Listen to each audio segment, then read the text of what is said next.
Bom, segundo ano, essa é a aula sobre crise de 29. Então vocês têm aí o título do material, Estados Unidos nos anos 1920 e 1930, a prosperidade, a crise e a Grande Depressão. Então, conteúdo e objetivos. Anos 1920, American Way of Life, crise de 1929, a Grande Depressão, o New Deal, novo acordo. Identificar o papel do consumo e da política liberal no contexto dos anos 1920 nos Estados Unidos, o American Way of Life. Analisar as relações entre consumo, produção e especulação financeira, que motivaram a crise do capitalismo em 1929. Avaliar os impactos da crise econômica nos Estados Unidos, a Grande Depressão e as políticas econômicas de intervenção do Estado na economia, o New Deal. Aqui no Para Começar a gente tem uma proposta de atividade que é para 3 minutos. Eu não vou segurar esse tempo aqui, compete a você dar uma pausa no vídeo, resolver aí essas questões que estão propostas e dar continuidade no material aqui. Vou ler as questões por formalidade. Você acha que na atualidade o conteúdo das mídias sociais incentiva o consumo em massa? Por quê? Você costuma consumir determinados produtos por influência das mídias, como mostra Mafalda no contexto em que a televisão era um dos principais meios de comunicação em massa? Reflita e discuta com seus colegas em sala. Você vai resolver isso sozinho. Em sala a gente até pode discutir a respeito do consumo, tá bom? Observa ali os quadrinhos da Mafalda e faça a sua atividade. Vamos avançar aqui para o conteúdo. Aqui a gente vai começar a leitura dos textos da seção Foco no Conteúdo. Então tenho aí seus cadernos em mãos para que façam registros. É importante para a aprendizagem. Vamos lá. Da prosperidade à crise. Os Estados Unidos da América. Os Estados Unidos se beneficiaram com a Primeira Guerra Mundial, de 1914 a 1918. Primeiro, porque não houve guerra em seu território. Segundo, porque o conflito lhe trouxe riqueza e prosperidade. Vendendo armas, alimentos e matérias-primas durante o conflito, os Estados Unidos conseguiram acumular imensos capitais. De maior devedor, antes da Primeira Guerra, passaram a ser o maior credor mundial, ao final dela. Nos anos 1920, os Estados Unidos tinham se transformado na maior economia do mundo e progrediam a passos largos. A confiança nessa prosperidade, a facilidade aberta pela compra-prestação e a força da propaganda levavam os estadunidenses a consumir cada vez mais.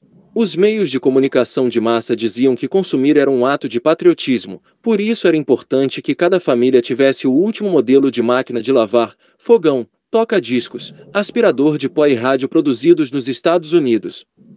Consumir, sempre e cada vez mais, era a essência do estilo de vida estadunidense, American Way of Life. Boulos Jr., 2020. Propagandas estimulavam o consumo em massa no contexto da década de 1920. Então aí a gente tem um anúncio do Ford T e um eletrodoméstico, uma espécie de fogão elétrico. Tá? Isso aí era o marketing da época. Observe as imagens e leia os textos nos slides a seguir, em dupla. Analise. O que as imagens estão representando? Há relações entre consumo e lazer na fonte 1? Explique como esse modo de vida estimulava o consumo na sociedade estadunidense. Quais as contradições apresentadas na fonte 2? Em qual período se disseminou o termo American Way of Life? Por que a economia estadunidense passou a ser hegemônica no período? Quais relações podem ser estabelecidas entre o desenvolvimento industrial e o modo de viver dos estadunidenses? O que possibilitou o acesso ao consumo de massa? Então aqui novamente o que eu recomendo. Vocês têm uma série de questões que vão ajudar, vão nortear os estudos. Pode anotar essas questões no caderno. De acordo com as fontes, vocês vão resolvendo, vocês vão respondendo. Tudo bem? Então as fontes elas virão a seguir. Então compete a você agora dar uma pausa nesse vídeo, fazer as anotações que você achar pertinente para avançar na análise do conteúdo. Eu vou dar continuidade aqui. Então vamos lá para o restante do material. Continua. Fonte 1. American Way of Life. O estilo, modo americano de viver. família em momentos de lazer, expondo seus bens e produtos industrializados, o consumo. Como lazer, década de 1920. Então aqui podem ver que é um consumo extremo, né? Então desde alimentos, aqui numa espécie de churrasqueira, você tem uma lancha de fundo, uma garota numa piscina, bicicleta, quer dizer, vários itens aqui esportivos, cereais, ele está com algum equipamento ali apoiado nas pernas, então, quer dizer, é bastante estímulo ao consumo. Mas vamos lá para a fonte 2. Fonte 2. Não há modo de vida como o americano. Imenso cartaz que apresenta uma família de classe média em passeio de automóvel.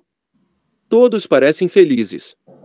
No alto, a mensagem diz que o padrão de vida norte-americano é o mais alto do mundo. A imagem é completada pela frase: não há modo de vida como o americano. Em frente ao cartaz, vemos uma fila para a sopa para desempregados e desabrigados, Kentucky, 1937. Percebam que contradição. Você tem, como o texto diz, a família de classe média, né, falando do estilo de vida americano dentro de um carro. Então aquela família, né, padrãozinho, uma família branca, o cachorrinho, os 2 filhinhos, e aqui uma população afrodescendente, também americanos, obviamente, ali numa fila. E essa fila, como o texto diz, é uma fila para sopa, né? Uma fila ali de pessoas desempregadas. Então percebe que aqui nesse momento você tem o consumo para alguns, não para todos. Texto 1. A nova era. Imagem e realidade. Muitos se maravilharam com o crescimento econômico dos Estados Unidos depois da breve recessão do período pós-Primeira Guerra. Os números eram impressionantes. A produção industrial cresceu 60%, a renda per capita aumentou em 1/3, o desemprego e a inflação caíram. Avanços tecnológicos nos processos de produção na indústria criaram produtos inovadores a preços cada vez mais acessíveis. Circulavam entre as massas produtos antes restritos aos ricos: carros, luz elétrica, gramofone, rádio, cinema, aspirador de pó, geladeira e telefone. O jeito americano de viver, American Way of Life, tornou-se o slogan exaltado do período. A nova indústria de propaganda e marketing, ajudada pelos jornais, revistas de grande circulação e rádio, que atraía grande audiência, disseminou a ideia de liberdade associada ao consumo, em oposição à ideia de liberdade associada a mudanças nas relações de trabalho.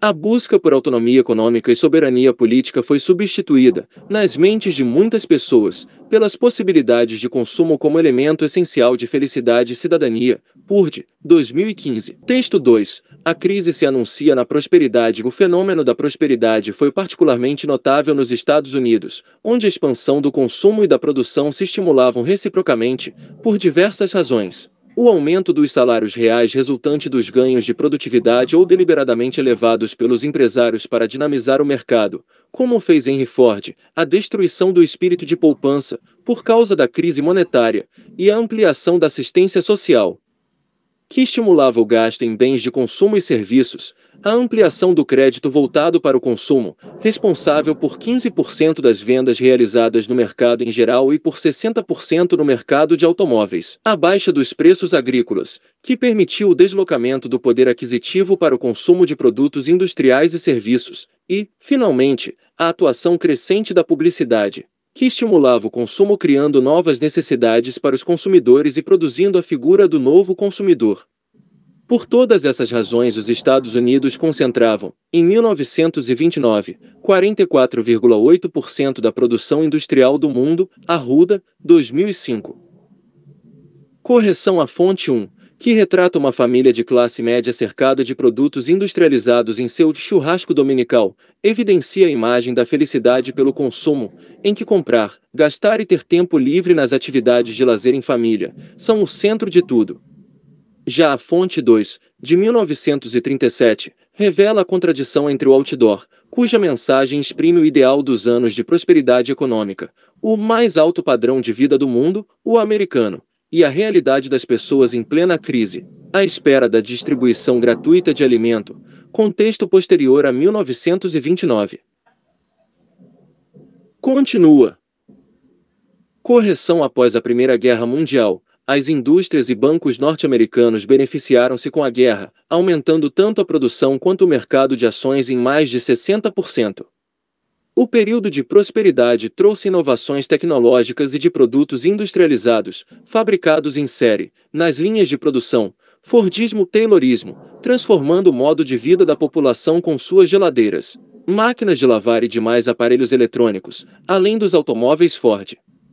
Também, o período expandiu a publicidade com o rádio e o cinema, tornando-os grandes disseminadores de valores morais, políticos e culturais, ou seja, a chamada sociedade do consumo começa a delinear-se nos anos de 1920, nos Estados Unidos. Especulação e quebra na Bolsa de Valores. O boom econômico estadunidense nos anos 1920 foi acompanhado por uma febre de especulação na Bolsa de Valores de Nova York, localizada em Wall Street. Contagiados pela febre do lucro fácil, muitos empresários especulavam aumentando artificialmente os preços das ações de suas empresas, estimulando com isso a corrida às bolsas de valores.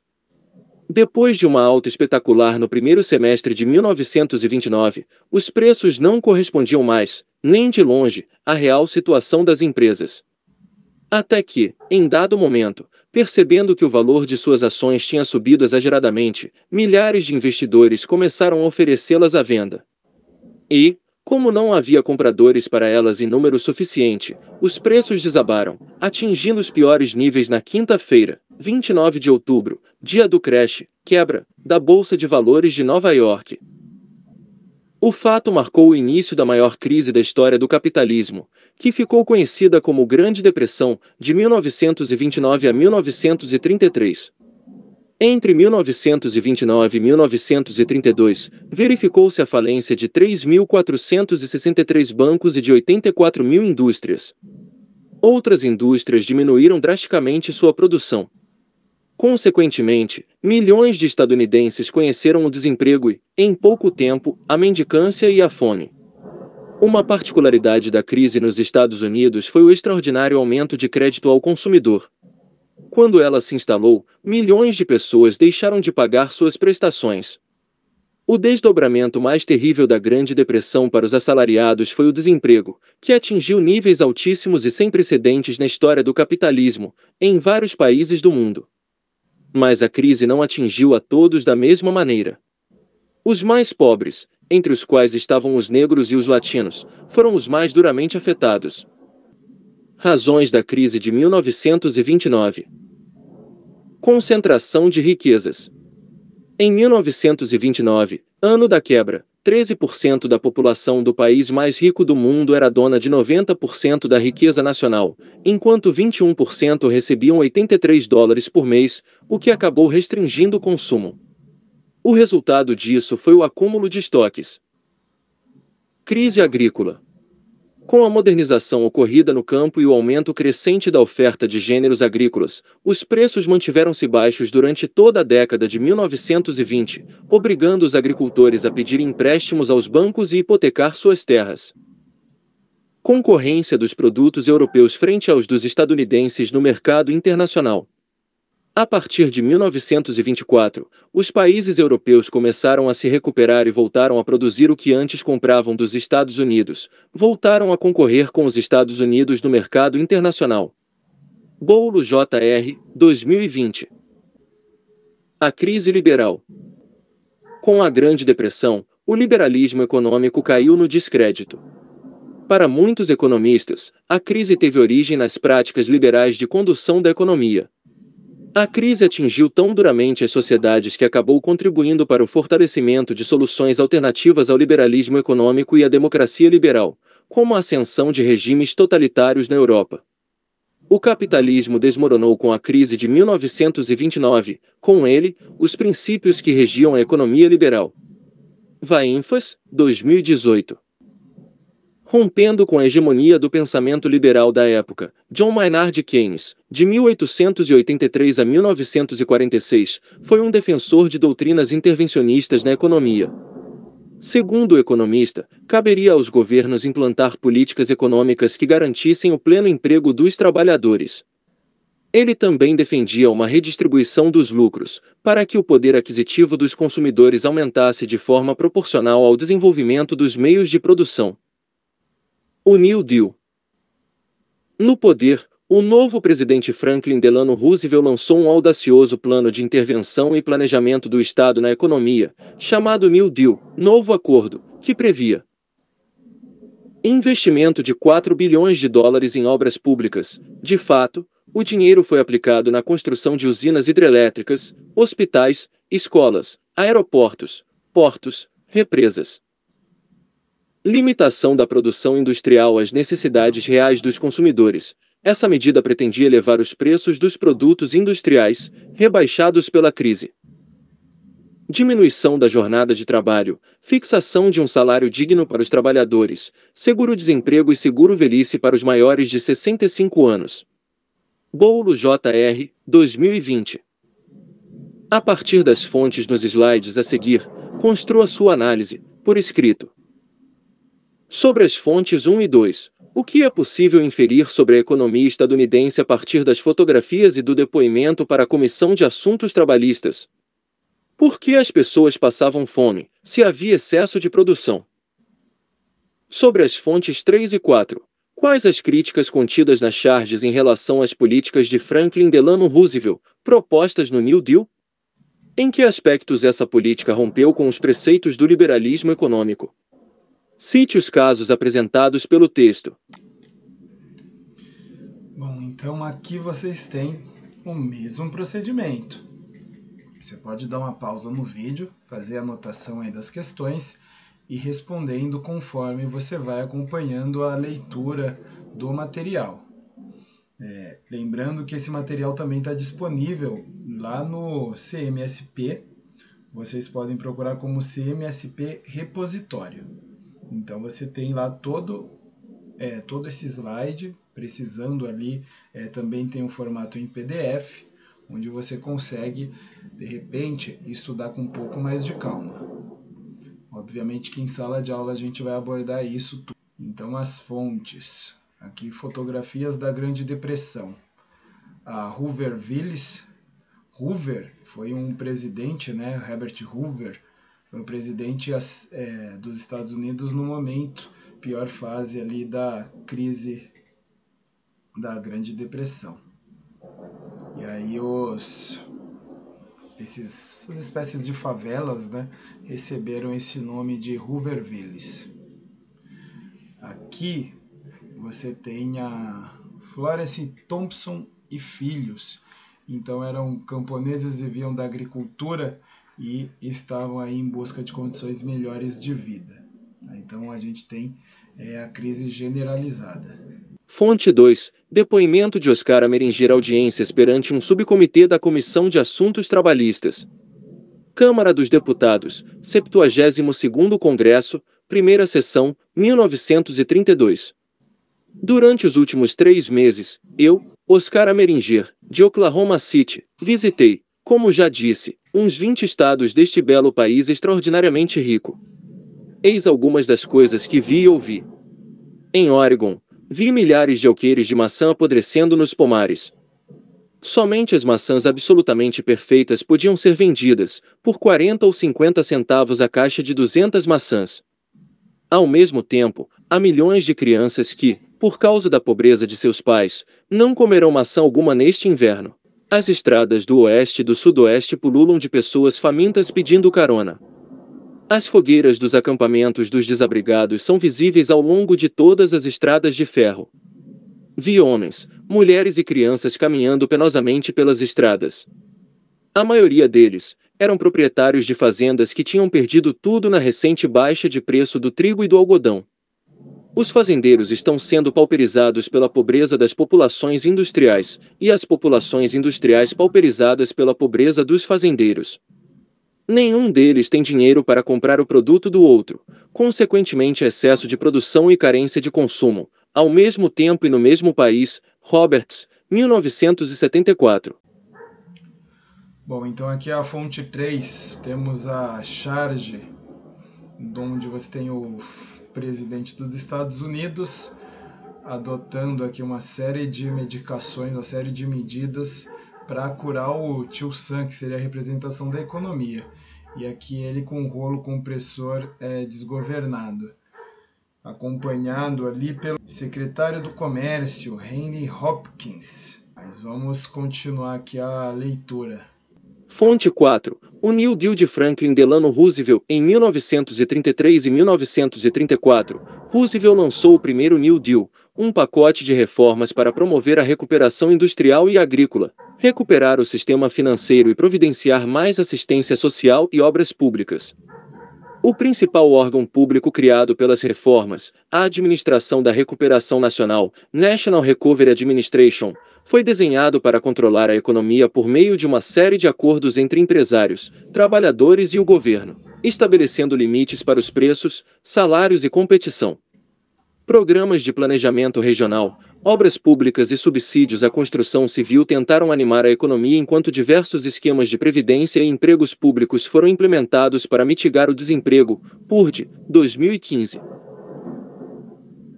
Correção: as fotografias narram os eventos da Grande Depressão no campo e nas cidades, do desemprego na indústria à perda da terra pelos agricultores. A fonte uma mostra os espaços precários dos Overvilles, termo politizado, que indicava a crítica e a responsabilização dada ao presidente Herbert Hoover, de 1864 a 1964, pela miséria em que grande parte da população se encontrava. Já a segunda fotografia, da viúva Florence Thompson, exprime a situação vivida no campo, o desamparo da família do agricultor, que perdeu suas terras por dívidas com os bancos em virtude da queda do preço de sua produção. Muitos fugiam para outros estados em busca de trabalho ou melhores condições de vida. Asterisco Herbert Clark Hoover, de 1864 a 1964, foi um político, empresário e engenheiro americano. Membro do Partido Republicano, ele foi presidente dos Estados Unidos durante o período inicial da Grande Depressão, de 1929 a 1933. Correção: no mesmo sentido, está o depoimento de Oscar Ameringer. Em 1932, a Câmara dos Deputados dos Estados Unidos investigou a questão do desemprego generalizado no país. Várias audiências foram realizadas perante um subcomitê da Comissão de Assuntos Trabalhistas. O documento registra como a crise afetou vários setores da economia, simultaneamente. Com a crise da Bolsa de Valores de Wall Street, os investimentos retraíram, fábricas fecharam, muitos perderam seus empregos e, consequentemente, sem poderem consumir, contribuíram para reduzir ainda mais a produção. A reação foi obrigar os americanos a apertarem os cintos. Correção: assim foi feito e, diante dessas condições, fazendeiros perceberam que ninguém tinha meios para comprar os alimentos que haviam produzido. Nesse círculo vicioso, o desemprego levava à queda do consumo, por isso a bancarrota de comerciantes e industriais. Fazendeiros e trabalhadores rurais vendiam a preços baixos ou não vendiam seus produtos, e sem dinheiro, não pagavam as dívidas com os bancos, que tomavam suas terras. Correção: já as fontes 2 e 3 retratam as críticas da imprensa em relação ao New Deal, do recém-eleito presidente Franklin Delano Roosevelt. Ainda que o programa tenha dado algum resultado, o que realmente salvou a economia estadunidense foi a Segunda Guerra Mundial. A política adotada era contrária aos preceitos do liberalismo clássico, no qual os Estados Unidos se constituíram. No entanto, diante da profunda crise, Roosevelt criou políticas públicas de maior intervenção do Estado na economia. Correção: assim, as ironias se dão nas críticas aos programas criados pela National Recovery Administration, no caso dos diferentes remédios dados ao tio Sam, na primeira charge, assim como o rolo compressor do New Deal, oneroso aos cofres públicos, escolas, rodovias, pontes, hospitais, bibliotecas, teatros, aeroportos e parques foram construídos por todo o território dos Estados Unidos. Ou seja, o New Deal trouxe uma série de medidas de intervenção estatal, como investimento em obras públicas de infraestrutura para gerar empregos e aumentar o mercado consumidor, e a concessão de crédito a agricultores. Bom, então aí você tem nesta correção o apontamento de que o que realmente salva a economia dos Estados Unidos é a Segunda Guerra Mundial. De certa forma, isso é uma visão que pretende aí ser bastante crítica às medidas do New Deal, né? Então, sim, o New Deal ele vai romper com os princípios dali do liberalismo de não intervenção do Estado e vai interferir na economia com uma série de obras públicas para gerar empregos. Então, você tinha ali uma série de medidas públicas para aquecer essa economia. Porém, dizer, né, nesse material, dizer que é o que realmente salva os Estados Unidos é a Segunda Guerra é bastante complicado. Então, a Segunda Guerra ela vai permitir aos Estados Unidos, assim como na Primeira Guerra, fazer uma concentração gigantesca de capital e receber uma série de investimentos do mundo. Então, novamente, enquanto você tem a Primeira Guerra acontecendo, a Europa principalmente pegando fogo, os Estados Unidos vai se manter durante boa parte do conflito ali como um espectador. E nisso, como na Primeira Guerra Mundial, vai sair favorecido, né, porque não vai ter a sua economia prejudicada, e sim uma economia superaquecida pelos vários investimentos de um país que não está envolvido na guerra, que está ali fornecendo desde medicamentos e armamentos ali para quem está realmente no conflito.